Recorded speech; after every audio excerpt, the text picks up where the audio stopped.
Wow! Pwede siyang ma-zoom in and ma-zoom out. Aba naman, napakalakas din ang ilaw nito ni YD16. Ayan yung kanyang strong light, medium light, tapos may strobe light din siya mga mima. And meron siyang cob light, ayan o. White light, red and blue flashing. Tapos telescopic zoom din ito, ayan o. Tignan nyo naman o.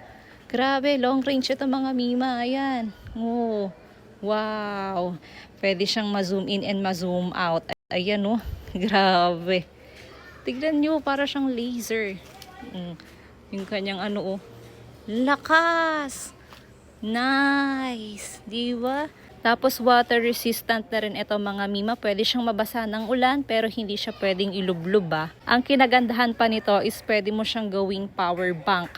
Kaya in case na walang kuryente dyan sa inyo, pwede kayo makapag-charge dito ng cellphone nyo, ganon. May kasama na siyang Type-C na charging cord. And yung battery life niya is naglalas ng 12 hours. Yun yung nakalagay sa description. Tignan nyo naman oh, napakalakas.